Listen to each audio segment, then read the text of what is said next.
Okay, again, let's go to ecological pyramid. It is the graphical representation of the relationship between different living organisms in different trophic levels. Okay, that is from producers to consumers, right? And then the top consumers, right? So it is, again, the word graphical representation of the relationship between living organisms that are present in different trophic level. Okay, the producer, like the grass, the plants, no, they are in the first trophic level. Then you have the primary consumer, which is maybe the deer. This is in another trophic level, the deer, the rabbit, the antelope. Okay, then you have the secondary consumer. Those are your lion, tigers, bears, those that feed on the primary producer. Then sometimes you may have a top or a tertiary consumer, like your vultures, right, the ravens, okay, etc. All right. So there are three types of ecological pyramids. They were given by Hutchinson and Lindemann. It's there only, you read it, okay, by yourself. Then it can be observed that these pyramids are in the shape of actual pyramids, with the base being the broadest and is covered by the lowest trophic level, that is producers. The next is the next trophic level, that is primary consumer, and so on. Okay, let's see. This is one example.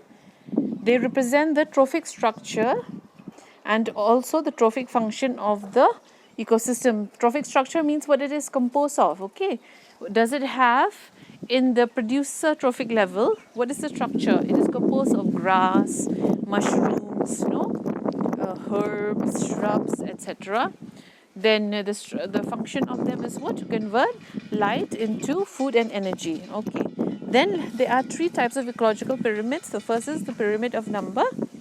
It depicts the number of individual organisms. Okay, you have to count 1, 2, 3, 4, 5, 7, 9, 10. Suppose there are 10 producers, 10 trifolium. Okay, then those 10 trifolium are fed on by, let's say, 3 rabbits. Then those 3 rabbits are fed on by, let's say, 1 fox. Okay.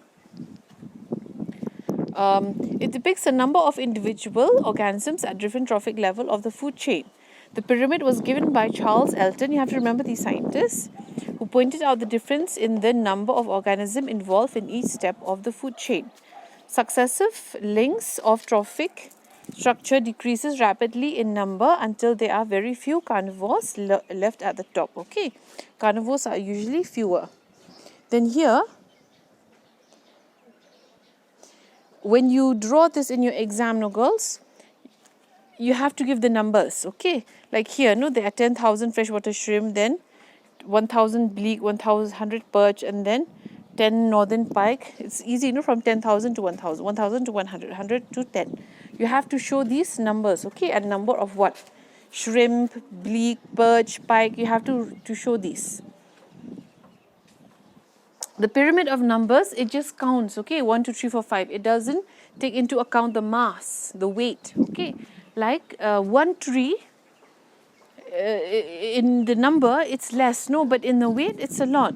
So it's not exactly perfect. So the pyramid of number ignores the biomass of the organism and also does not indicate the energy transferred or the use of energy by the group involved, okay. The example for pyramid of number is a lake ecosystem. Then the pyramid of biomass, it is the weight or the biomass of the members of the food chain present at any one time. Okay, in one time it shows the weight of the members in that food chain. Okay, the biomass indicates decrease in biomass at each trophic level from base to apex. Okay, so weight wise, all the producers, all the trees, all the sugarcane, all the grass, they are heaviest. Then next to them, the rabbit, the rodents, those who feed on the grass, they are lesser in weight than all the grass combined. Then those who feed on them, will be even more less, like the fox, the tiger, lion, they'll be lesser. So here again, girls, you have to show these numbers, okay? You have to remember these numbers. The weight, okay? Kilogram per kilometer square. Again, how much weight per kilometer square, all right? And you have to show the weight, okay?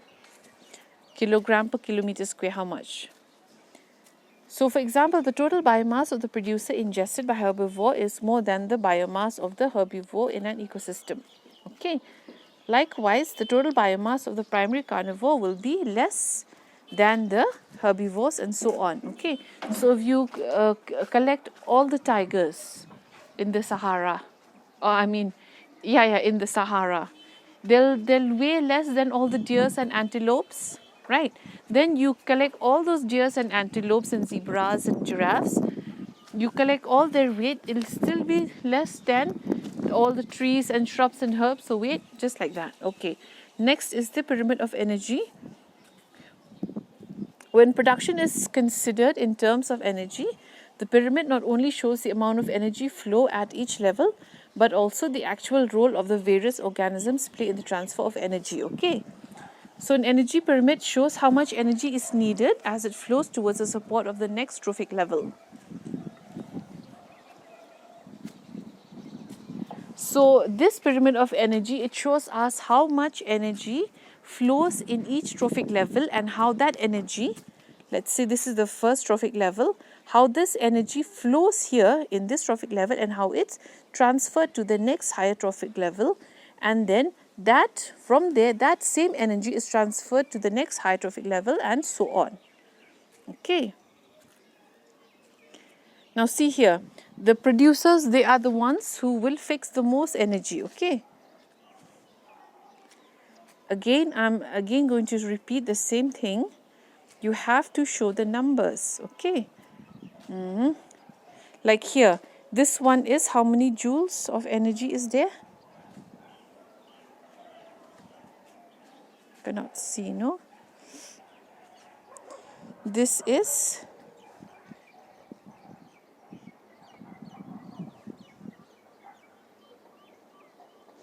here we start with the plants, and the plants, they fix 100% of the energy, all right? Then that out of that 100%, only 10% is transferred to the herbivores. After that, again only 10% to the carnivore. Then again to the secondary carnivore and to the tertiary carnivore, again only 0.1%, and then next is 0.01%. So from each trophic level, only 10% energy is transferred. Okay. Let's say the sun has sent all its energy. So out of that, let's say 100 was fixed by the plants. From there, only 10% of energy is sent to the deer. Okay. Then only another 10% of that, so it becomes that is 1%. 10% of 10% is 1%. That one is sent to the tiger. Then 10% of 1%, that is 0.1%, is sent to the, let's say, the vulture. Then 10% of 10% is sent to the top carnivore, okay? Let's say the eagle. So from here you will notice that energy is decreased as it goes from the lower trophic level to the higher trophic level. As it goes from one trophic level to the next, energy gets decreased, okay? So that's why elephant keep eating so much.